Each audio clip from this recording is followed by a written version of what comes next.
ब्रह्मानंदं परमसुखदं केवलं ज्ञानमुक्तिं गगनातीतं गगनसदृशं तत्त्वमस्यादिलक्ष्यम्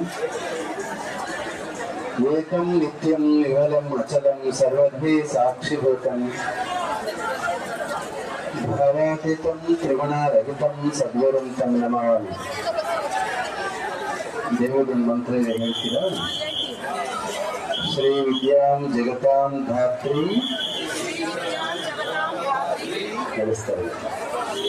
ಶ್ರೀ ವಿದ್ಯಾಂ ಜಗತಾಂ ಧಾತ್ರಿಂ ಸರ್ಗ ಸ್ಥಿತಿ ಲಯೇಶ್ವರಿ ನಮಾಮಿ ಲಲಿತಾಂ ವಿದ್ಯಾಂ ಮಹಾ ತ್ರಿಪುರ ಸುಂದರಿ. ಈ ವರ್ಷದ ವಿಜಯದಶಮಿಯ ನಮ್ಮ ದಸರೆಘಟ್ಟದ ಚೌಡೇಶ್ವರಿ ತಾಯಿಯ ಮುಳ್ಳುಗದ್ದಿಯ ಈ ಉತ್ಸವದ ಕಾರ್ಯಕ್ರಮದಲ್ಲಿ ಸಕಲ ಭಕ್ತಾದಿಗಳು ತುಂಬ ಭಕ್ತಿಯಿಂದ ಪಾಲ್ಗೊಂಡಿವೆ. ಇಂತಹ ಪರಮ ಪವಿತ್ರ ಕಾರ್ಯಕ್ರಮದಲ್ಲಿ ಕ್ಷೇತ್ರಾದಿ ದೇವತೆ ತಾಯಿ ಚೌಡೇಶ್ವರಿನ ಸ್ಮರಿಸಿ ನಿಮ್ಮೆಲ್ಲರ ಆರಾಧ್ಯ ದೈವ ಯುಗಯೋಗಿ ಪದ್ಮಭೂಷಣ ಜಗದ್ಗುರು ಡಾಕ್ಟರ್ ಶ್ರೀ ಬಾಲ ಗಂಗಾಧರನಾಥ್ ಮಹಾಸ್ವಾಮೀಜಿಯವರ ದಿವ್ಯ ಚೇತನಕ್ಕೆ ಮನಸಾಗಮಿಸಿ ಇಂದಿನ ಈ ಕಾರ್ಯಕ್ರಮದ ದಿವ್ಯ ವೇದಿಕೆಯಲ್ಲಿ ಆದಿಚುಂಚನಗಿರಿ ನಿಮ್ಮ ಮಹಾಸಂಸ್ಥಾನ ಮಠದ ಕಾರ್ಯದರ್ಶಿಯಾದ ಶ್ರೀ ಪ್ರಸನ್ನ ಸ್ವಾಮಿ ಉಪಸ್ಥಿತಿಯಿದೆ. ಮೈಸೂರಿನ ನಿಮ್ಮ ಆದಿಚುಂಚನಗಿರಿ ಮಹಾಸಂಸ್ಥಾನ ಮಠದ ಕಾರ್ಯದರ್ಶಿಯಾದ ಸೋಮೇಶ್ವರನಾಥ ಸ್ವಾಮಿಗಳಿದ್ದಾರೆ. ಈಗ ತಾನೇ ಮಾತನಾಡಿದಂಥ ಹಾಸನ ಜಿಲ್ಲೆಯ ನಿಮ್ಮ ಆದಿಚುಂಚನಗಿರಿ ಮಹಾಸಂಸ್ಥಾನದ ಕಾರ್ಯದರ್ಶಿಯಾದ ಶಂಭುನಾಥ ಸ್ವಾಮಿಗಳಾದಿಯಾಗಿ ಈ ಒಂದು ನಮ್ಮ ತುಮಕೂರು ಜಿಲ್ಲೆಯ ದಸರೆಘಟ್ಟದ ಈ ಕ್ಷೇತ್ರದ ಉಸ್ತುವಾರಿಯನ್ನು ಕಾರ್ಯದರ್ಶಿಯಾಗಿ ನೋಡಿಕೊಡ್ತಾ ಇರ್ತಕ್ಕಂಥ ಶ್ರೀ ಚಂದ್ರಶೇಖರನಾಥ ಸ್ವಾಮಿಗಳ ಆದಿಯಾಗಿ ಹಲವಾರು ಯತಿಗಳು ವೇದಿಕೆಯಲ್ಲಿ ಕೊಡ್ತಿದ್ದಾರೆ. ಮಂಗಳನಾಥ ಸ್ವಾಮಿಗಳು ನನ್ನ ಹೊರಗಡೆ ಕೊಡ್ತಿದ್ದಾರೆ. ಈ ಕ್ಷೇತ್ರ ಇಷ್ಟೊಂದು ಬೆಳಕಿಗೆ ಬರಲಿಕ್ಕೆ ಹಲವಾರು ವ್ಯಕ್ತಿಗಳು ಕಾರಣೀಭೂತರಾಗಿವೆ. ನಮ್ಮ ಊರಿನ ಹಲವಾರು ಗೌಡರುಗಳಾದಿಯಾಗಿ ಹಲವಾರು ಭಕ್ತರಾದಿಯಾಗಿ ಈ ಭಾಗದಲ್ಲಿ ಸೇವೆಯನ್ನು ಮಾಡ್ತಾ ಇದ್ದಂಥ ನಮ್ಮ ಚೀಫ್ ಇಂಜಿನಿಯರ್ ರತ್ನಾಯಕ್ ಅಂತ ಇದ್ರು, ಕೇಳಿದ್ದೀರಾ? ಅವರ ಸೇವೆ ಬಹಳ ಅನನ್ಯವಾಗಿರ್ತಕ್ಕಂಥದ್ದು. ಅವರನ್ನು ಇವತ್ತಿನ ನೆನಪು ಮಾಡ್ಕೊಳ್ಬೇಕು. ದೈಹಿಕವಾಗಿ ನಮ್ಮ ಜೊತೆ ಇಲ್ಲ, ಆದರೆ ಅವರ ಮಗನ ಬಿಟ್ಟು ಹೋಗಿದ್ದಾರೆ. ಡಾಕ್ಟರ್ ಜಿತೇಂದ್ರ ಅಂತ ಶ್ರೇಷ್ಠ ವೈದ್ಯರಾಗಿದ್ದಾರೆ. ತಾಯಿಯ ಸೇವೆಯನ್ನು ಮಾಡಬೇಕು ಅಂತ ಕಲ್ಕತ್ತಾಗೆ ಟ್ರಾನ್ಸ್ಫರ್ ಆಗಿದ್ರು ಕೂಡ ಆ ತಾಯಿ ಮತ್ತೊಮ್ಮೆ ಈ ಸದ್ಯಕ್ಕೆ ಅವರು ಯಾವ ಕಾರಣಕ್ಕೂ ಕರ್ನಾಟಕಕ್ಕೆ ಬಾರದೇ ಇದ್ದಂಥ ಪರಿಸ್ಥಿತಿಯಲ್ಲಿಯೂ ಕೂಡ ಮತ್ತೆ ವಾಪಸ್ಸು ತಾಯಿ ಚೌಡೇಶ್ವರಿ ಬೆಂಗಳೂರಿಗೆ ವಾಪಸ್ ಕರೆಸ್ಕೊಂಡು ಅವ್ರ ಸೇವೆಯನ್ನು ಮಾಡಿಸ್ಕೊಟ್ರು. ಡಾಕ್ಟರ್ ಜಯದೇಂದ್ರ ಅವರು ಶ್ರೇಷ್ಠ ವೈದ್ಯರು ಗುಣ ಆಗಿದ್ದಾರೆ. ಮತ್ತು ಆ ಕಡೆ ಸುತ್ತಪ್ಪನವರು ಅಂತ ಇನ್ನೊಬ್ಬರು, ಅವ್ರದ್ದು ಸೇವೆಯನ್ನು ಕೂಡ ಬಹಳ ಅನುಭವವಾಗಿರ್ತಕ್ಕಂಥದ್ದು. ಆ ಸಿದ್ದಪ್ಪನವರ ಮಕ್ಕಳಾಗಿರ್ತಕ್ಕಂಥ ನಮ್ಮ ಕೈಲಾಸ್ ಸಿದ್ದಪ್ಪನವರು ಇದ್ದಾರೆ. ರವಿ ಸಿದ್ದಪ್ಪ ಅವರು ಕೂಡ ಇಲ್ಲಿ ಬಂದಿರಬೇಕು. ಅವರ ಉಪಸ್ಥಿತಿ ನೆನಪು ಮಾಡಿಕೊಂಡು ವೇದಿಕೆಯಲ್ಲಿ ಹಲವಾರು ಮಂದಿ ಗಣ್ಯತರಗಳು ಕೂಡ ಕೊಡ್ತೀವಿ. ಅನ್ಯತೆ ಭಾವಿಸ್ತೀವಿ. ಇದು ಪ್ರವಚನದ ಕಾರ್ಯಕ್ರಮ ಅಲ್ಲ, ಇದು ಹೌದಲ್ವಾ? ಈಗ ಬೇಗ ಹೋಗಿ ಅಡುಗೆನ ಮಾಡ್ತಕ್ಕಂಥ ಒಂದು ಸಂದರ್ಭ ಇದೆ. ಆದರೂ ಕೂಡ ವೇದಿಕೆಯ ಒಂದು ಸಭಾ ಮರ್ಯಾದೆ ದೃಷ್ಟಿಯಿಂದ ಬಂದವರು ಹಾಗೆ ಕುಡ್ಕೊಂಡು ಹೊಟ್ಟೋಗ್ಬಿಟ್ರೆ ಪಡ್ಕೊಂಡದ್ದೇನು. ಅದಕ್ಕಾಗಿ ದೇವಿ ಹತ್ರ ಬಂದಾಗ ನಾವೇನಾದ್ರೂ ಮನಸ್ಸಿಗೆ ಮನೆಗೆ ತೆಗೆದುಕೊಂಡು ಹೋಗ್ಬೇಕು. ಸಾಮಾನ್ಯ ಮನೆಗಳು ಚೆನ್ನಾಗಿರ್ಬೇಕು ಅಂತಂದ್ರೆ ಏನ್ ಮಾಡ್ಬೇಕು? ಜಾಸ್ತಿ ಆಸ್ತಿ ಇದ್ರೆ, ಅಂತಸ್ತು ಇದ್ರೆ ಮನೆಗಳು ಸರಿಯಾಗೋದಿಲ್ಲ. ಅಂದ್ರೆ ಅದು ಬೇಕಾಗುತ್ತೆ. ಆದ್ರೆ ಮನೆಗಳು ಚೆನ್ನಾಗಿರ್ಬೇಕು ಅಂದ್ರೆ ಏನಿರ್ಬೇಕು ಅಂದ್ರೆ ಮನಸ್ಸುಗಳು ಚೆನ್ನಾಗಿರ್ಬೇಕು. ಆ ಮನಸ್ಸುಗಳು ಯಾರ್ದು ಚೆನ್ನಾಗಿರ್ಬೇಕು ಅಂದ್ರೆ ಹೆಣ್ಮಕ್ಳು ಚೆನ್ನಾಗಿರ್ಬೇಕು. ನಂಗರುಗಳು ಇದೇ ವೇದಿಕೆ ಬಹಳ ಬಾರಿ ಹೇಳಿದ್ದಾರೆ, ಯಾವ ಮನೆಯಲ್ಲಿ ಹೆಣ್ಮಕ್ಳು ಪ್ರೀತಿಯಿಂದ ಗೌರವಿತವಾಗಿ ನಗ್ತಾ ಇರ್ತಾರೋ ಅಥವಾ ತಾಯಂದಿರು ನಗ್ತಾ ಇರೋ ಹಾಗೆ ಗಂಡಸರು ಚೆನ್ನಾಗಿ ಅವರನ್ನ ನೋಡ್ಕೊಂಡಿರ್ತಾರೋ ಅಂಥ ಮನೆಗಳು ತುಂಬಾ ಚೆನ್ನಾಗಿರ್ತವೆ. ಅದೇ ರೀತಿಯಲ್ಲಿ ಮನೆಯಲ್ಲಿ ತಾಯಿ ಚೆನ್ನಾಗಿರ್ಬೇಕು, ಜಗತ್ತಿನಲ್ಲಿ ದೇವಿ ಚೆನ್ನಾಗಿ ನಾವು ನೋಡ್ಕೊಳ್ಬೇಕು. ಮನೆಯ ತಾಯಿಯಂದಿರು ಚೆನ್ನಾಗಿ ನಾವು ನೋಡ್ಕೊಂಡ್ರೆ ಮನೇನ ನೋಡ್ಕೊಳ್ತಾರೆ. ಜಗತ್ತಿಗೆ ಮೂಲ ಕಾರಣೀಭೂತರಾಗಿರ್ತಕ್ಕಂಥ ಮಹಾತಾಯೆ ಮಹಾಮಾಯೆ ಆ ತಾಯಿ ಚೌಡೇಶ್ವರಿಯನ್ನು ನಾವು ಸರಿಯಾಗಿ ಮನಸ್ಸಿನಲ್ಲಿ ಇಟ್ಕೊಂಡಾದ್ರೆ ನಮ್ಮ ಮನೆಗಳೆಲ್ಲವೂ ಕೂಡ ಚೆನ್ನಾಗಿರ್ತವೆ. ಪ್ರಸನ್ನ ಸ್ವಾಮಿ ಮಾತನಾಡಿ ಅಂತ ಕೇಳಿದ್ವಿ. ಇಲ್ಲ ಏಳು ಸ್ವಾಮಿಗಳು ಮಾತನಾಡಿದ್ರೆ ತಾವೇ ಮಾತನಾಡಿ ಸಾಕು ಅಂತ ಹೇಳಿದ್ರು. ಅವ್ರದ್ದೊಂದು ಮೆಸೇಜ್ ಏನು ಅಂತಂದ್ರೆ, ಇವತ್ತು ಬಂದಿದ್ದೀರಲ್ವಾ, ದೇವಿ ಏನ್ ಕೊಡ್ತಾಳೆ ನಮಗೆ? ಏನು ಕೊಡ್ತೀವಿ ಚಿಂತೆ ಇಲ್ಲ. ದೇವಿ ಹತ್ರ ಏನು ಕೇಳಕ್ ಬರ್ಬಿಡ್ತಾರೆ, ರಾಗಿ ಆಮೇಲೆ ಹಣ ಏನು ಕೇಳ್ಬೇಕು. ಅವ್ರ ಹತ್ರ ಕೇಳ್ಬೇಕಾದ್ರೆ ಮೂರು ಏನ್ ಗೊತ್ತಾ? ಅಮ್ಮ ನನಗೆ ಇಚ್ಛಾಶಕ್ತಿಯನ್ನು ಕೊಡು, ಕ್ರಿಯಾಶಕ್ತಿಯನ್ನು ಕೊಡು, ಜ್ಞಾನ ಶಕ್ತಿಯನ್ನು ಕೊಡು, ಇಷ್ಟು ಕೊಡಿ ನೋಡಿದ್ರೆ ನಾನೇ ಮಾಡ್ಬೋದು. ಯಾರ ಹತ್ರ ಕೇಳ್ಬೇಕಾದ್ರೆ ಮುದ್ದೆ ಕೇಳಬಹುದು, ಒಂದಿಟ್ಟು ಹಸಿಟ್ಟು ಕೇಳಿದ್ರೆ ಮುದ್ದೆ ನಾವೇ ಮಾಡ್ಕೊಳ್ಬಹುದು, ಹೌದಲ್ಲ? ಹಾಗಾಗಿ ಆ ತಾಯಿಯನ್ನ ಸ್ಮರಿಸಿದ್ರೆ, ಭಕ್ತಿಯಿಂದ ಸ್ಮರಿಸಿದ್ರೆ ನಮಗೆ 3 ಶಕ್ತಿಗಳು ಬರ್ತವೆ. ಯಾವ್ಯಾವು ಹೇಳಿ ನಮ್ಗಪ್ಪ? ಇಚ್ಛಾಶಕ್ತಿ, ಕ್ರಿಯಾಶಕ್ತಿ, ಜ್ಞಾನಶಕ್ತಿ.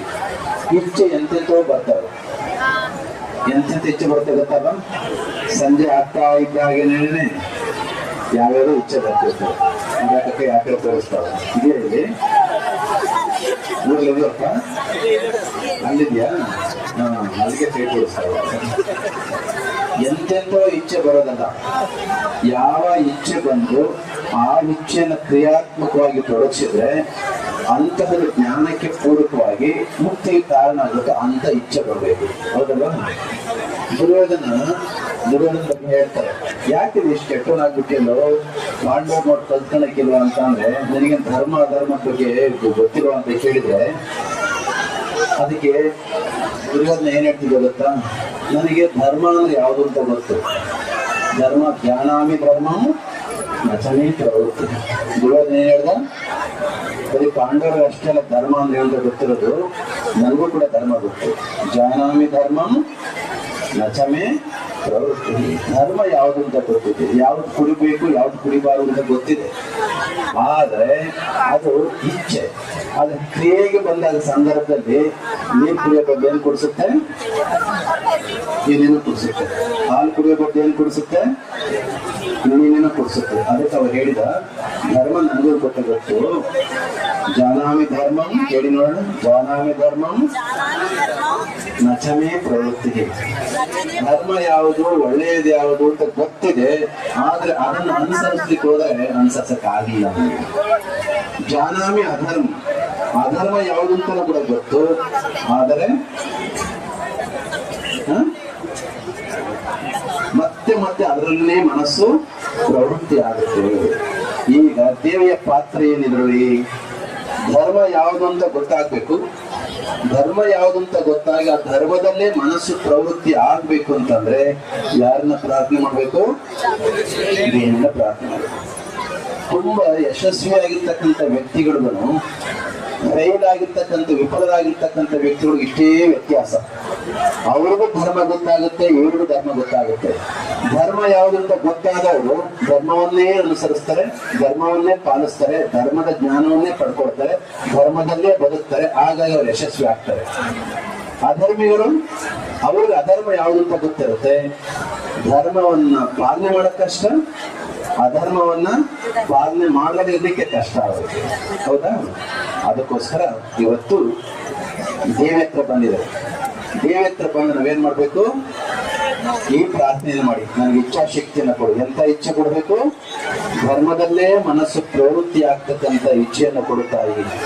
ಧರ್ಮದಲ್ಲಿ ಬಂದಂತ ಇಚ್ಛೆಯ ಕಾರ್ಯಗಳನ್ನೇ ಕ್ರಿಯೆಯನ್ನಾಗಿ ಮಾಡ್ತಕ್ಕಂಥ ಶಕ್ತಿಯನ್ನು ಕೊಡು. ನನ್ಗೇನು ಬೇಡ, ದುಡ್ಡು ಬೇಡ, ಆಸ್ತಿ ಬೇಡ, ಅಂತಸ್ತು ಬೇಡ, ಇಷ್ಟು ಮನಸ್ಸನ್ನ ಕೊಡು ನೀನು. ನಾನು ಆ ಜ್ಞಾನವನ್ನು ಪಡ್ಕೊಂಡು ಬದುಕಿನಲ್ಲಿ ಯಶಸ್ಸನ್ನ ಪಡ್ಕೊಳ್ತೇನೆ. ಇವತ್ತು ತಾಯಿಯ ಸನ್ನಿಧಿಗೆ ಬಂದಿರ್ತಕ್ಕಂಥ ನಾವು ನೀವೆಲ್ಲರೂ ಇಷ್ಟು ಮಾತ್ರ ಕೇಳ್ಕೊಳ್ಳೋಣ.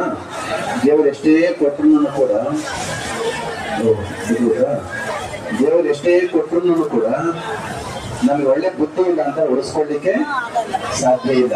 ನೋಡಿ, ಸ್ವಾಮಿಗಳು ಹೇಳ್ತಾರೆ, ಮೈಸೂರು ಸ್ವಾಮಿಗಳು, ಮುಳ್ಳು ಗದ್ದಿಗೆ ಮೇಲೆ ನಡೀತಾ ಇದ್ದಾರೆ ಜನಗಳು ಅಂತ. ಎರಡು ನೋಡಿ, ಮುಳ್ಳು ರಕ್ಕಸರ ದುಷ್ಟರ ಸಂಕೇತವು ಅವಳು ಅಂತ ಇಟ್ಕೊಳ್ಳಿ. ಅದನ್ನ ತುಳಿದು ನಮ್ಮ ಬದುಕು ಮುಂದಕ್ಕೆ ಹೋದದ್ಯಾರೆ? ದುಷ್ಟರ ಕೈಗೆ ಸಿಗಾಕೊಂಡು ನೀವು ಅಲ್ಲೇ ಬಿದ್ರೆ ಮತ್ತಷ್ಟು ಚುಚ್ಚುತ್ತೆ ಬದುಕು. ಅದನ್ನ ಕ್ರಾಸ್ ಮಾಡಿ ಮುಂದಕ್ಕೆ ಹೋದ್ರೆ ಬದುಕು ಸುಂದರವಾಗಿ ಇರ್ತದೆ. ಒಂದು. ಎರಡನೇ ವಿಚಾರ ಏನು ಗೊತ್ತಾ, ಈ ಜಗತ್ತಿಗೆ ಬಂದ ಮೇಲೆ ಈ ಮುಳ್ಳಿನ ರೀತಿಯಲ್ಲಿ ಚುಚ್ಚುವ ಸಂಸಾರದ ಹಲವಾರು ಕಷ್ಟಗಳು ಬರ್ತಾವೆ ಇಲ್ಲ, ತುಂಬಾ ಕಷ್ಟಗಳು ಬರ್ತವೆ. ಆ ಕಷ್ಟ ಬಂದ ಸಂದರ್ಭದಲ್ಲಿ ಚುಚ್ಚುತ್ತೆ ಅಂತ ಅಲ್ಲೇ ಬಿದ್ದೋದದ್ದೇ ಆದ್ರೆ ನಮ್ಮ ಮಣ್ಣಲ್ಲಿ ಮಣ್ಣಾಗಿ ಹೋಗ್ತೇವೆ. ಅಂತಹ ಸಂದರ್ಭದಲ್ಲಿ ಅಲ್ಲನ್ನು ಜೀವಾಗಿ ಇಟ್ಕೊಂಡು ಅಂದ್ರೆ ಸಹನೆಯಿಂದ, ಗುಂಡಪ್ಪನವ್ರ ಮಾತಿನ ನಮ್ಮ ಹುಡುಗ ಹೇಳ್ತಾ ಇದ್ದಿದ್ದೆ, ಗ್ರಹಗತೆಯ ತಿದ್ದುವನೆ ಜೋಯಿಸನು ಜಾತಕದಿ ವಿಹಿತವಾಗಿ ಹೋದಾಗ ನಡೆ ಸೃಷ್ಟಿ ಇಡೀ ಸಹಸಗಲ್ಲದೆ ಮುಗಿಯಲು ಆವ ದೆಸೆ ಬಂದರ ಮತ್ತೆ ಸಹನೆ ವಜ್ರದ ಕವಚ ಮಂಕುತಿಮ್ಮ. ಯಾವ ಗ್ರಹಗತಿಗಳು ಏನು ಮಾಡ್ಲಿಕ್ಕಾಗಲ್ಲ. ನಮ್ಮ ಬದುಕನ್ನು ನಾವೇ ಕಟ್ಟಿಕೊಳ್ಬೇಕು, ಅದಕ್ಕೆ ಸಹನೆ ಬೇಕು. ಇದರ ಮಧ್ಯದಲ್ಲಿ ದೇವರಲ್ಲಿ ಒಂದಿಷ್ಟು ಭಕ್ತಿ ಶ್ರದ್ಧೆ ಬೇಕು. ಅದಕ್ಕೆ ಇವತ್ತು ಆ ಮುರುಳು ಗತ್ತಿಗೆ ರೀತಿಯ ಸಂಸಾರದಲ್ಲಿ ನಾವು ಜೀವನ ಮಾಡಲಿಕ್ಕೆ ಜಗತ್ತಿಗೆ ಬಂದಿದ್ದೇವೆ. ಯಾರಿಗೆ ಕಷ್ಟ ಆಗೋದಿಲ್ಲ ಅಂತ ಮುರುಳನ್ನು ಚೊಳೆಯುವ ಸಂದರ್ಭದಲ್ಲಿ ಕೂಡ ದೇವಿಯನ್ನ ಹೃದಯದಲ್ಲಿ ಇಟ್ಟುಕೊಂಡು ಯಾರು ಅಲ್ಲಿ ನಡೀತಾ ಇದ್ದಾರೋ ಅವರಿಗೆ ಚುಚ್ಚರು ಕೂಡ ಚುಚ್ಚಿದ ಕಾಣುತ್ತದೆ. ಚುಚ್ಚುತ್ತಾರೆ, ಚುಚ್ಚದೇನು ಬಿಡೋದಿಲ್ಲ. ಮುಳ್ಳಿನ ಸ್ವಭಾವ ಏನು? ಚುಚ್ಚುತ್ತೆ.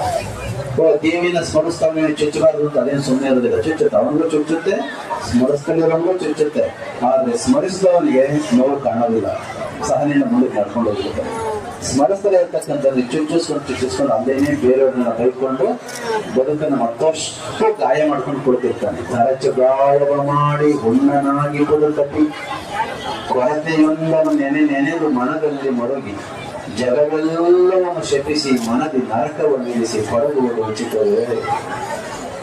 ಭಗವಂತನ ಸ್ಮರಿಸಿದ್ರೆ, ತಾಯಿಯನ್ನು ಸ್ಮರಿಸಿದ್ರೆ ಬದುಕು ಚುಚ್ಚುತ್ತಾ ಇದ್ರು, ಬೇರೆಯವರು ಬೈತಾ ಇದ್ರು, ಅವಮಾನ ಮಾಡ್ತಾ ಇದ್ರು, ಸೋಲಿನ ಸರಮಾಲೆಗಳು ವಿಫಲತೆಗಳು ಬರ್ತಾ ಇದ್ರು ಕೂಡ ನಡ್ಕೊಂಡು ಮುಂದಕ್ಕೆ ಹೊರಟೋಗ್ತೇವೆ.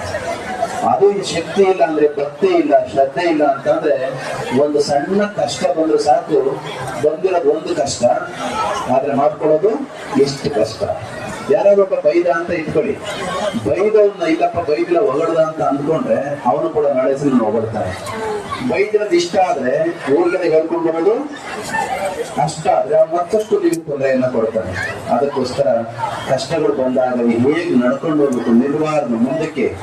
ಅದಕ್ಕೆ ಮನುಷ್ಯ ಸಂಘಜೀವಿ ಆಗ್ಬೇಕು. ನೋಡಿ ಅಲ್ಲಿ ಹೋಗ್ತಾ ಇದಾರಲ್ವಾ, ಯಾವ ಊರು ಯಾವ ಒಬ್ಬೊಬ್ರು ಗೊತ್ತಿಲ್ಲ, ಹತ್ತದ ಹತ್ತಿಬಿಟ್ಟಿದ್ದಾರೆ. ಎಲ್ಲಿಗೆ? ಮುಳ್ಗದ್ದಿಗೆ ಮೇಲೆ ಪ್ರಪಂಚಕ್ಕೆ ಬಿಡೋಕೆ ಬಂದ್ಬಿಟ್ಟಿದ್ದಾರೆ. ಯಾರು ಪರಿಚಯ ಇಲ್ಲ. ಆಗ ಅಲ್ಲಿ ನೋಡಿ ಹೆಂಗೆ ಪರಸ್ಪರ ಕೈ ಹಿಡ್ಕೊಂಡು, ಸೊಂಟ ಹಿಡ್ಕೊಂಡು, ಕಾಲು ಹಿಡ್ಕೊಂಡು, ತಲೆ ಹಿಡ್ಕೊಂಡು, ಜುಟ್ಟು ಹಿಡ್ಕೊಂಡು, ಬಟ್ಟೆ ಹಿಡ್ಕೊಂಡು ಒಟ್ಟಾರೆ ದಾಟ್ತಾ ಇದಾರಲ್ಲ, ಅದೇ ರೀತಿಲಿ ಜಗತ್ತಿಗೆ ಬಂದಾಗ ಒಂದ್ ವೇಳೆ ಅವ್ನು ಯಾರು ಹಿಂದೆ ಇಟ್ಕೊಂಡಿದಾರಲ್ಲ ಇನ್ನೊಬ್ಬನ್ನ ಇಟ್ಕೊಂಡ್ಬಿಡ ಅಂತ ಬಿಸಾಕ್ಬಿಟ್ರೆ ಬದುಕು ನಡೆಯೋದಿಲ್ಲ. ಹಂಗ ಆಗ್ಬಾರ್ದು ಅಂತಂದ್ರೆ ಎಲ್ಲರ ಜೊತೆಯಲ್ಲಿಯೂ ಪ್ರೀತಿಯಿಂದ ಇರಿ, ಬದುಕನ್ನು ಚೆನ್ನಾಗಿ ಕಟ್ಕೊಳ್ಳಿ. ಅಸೋಸಿಯೇಷನ್ ಚೆನ್ನಾಗಿರ್ಬೇಕು. ಸತ್ಸಂಗತ್ವೇ ನಿಸ್ಸಂಗತ್ವ, ನಿಸ್ಸಂಗತ್ವೇ ನಿರ್ಮೋಹತ್ವ, ನಿರ್ಮೋಹತ್ವೇ ನಿಶ್ಚಲ ತತ್ವ, ನಿಶ್ಚಲ ತತ್ವ ಜೀವನ ಮುಕ್ತಿ. ಅದೇ ಕ್ರಿಯಾಶಕ್ತಿ, ಇಚ್ಛಾಶಕ್ತಿ, ಕ್ರಿಯಾಶಕ್ತಿ, ಜ್ಞಾನಶಕ್ತಿ ಮೂರು ಬಂತು ಅಂತಂದ್ರೆ ನಿಶ್ಚಲ ತತ್ವೇ ಜೀವನ ಮುಕ್ತಿ.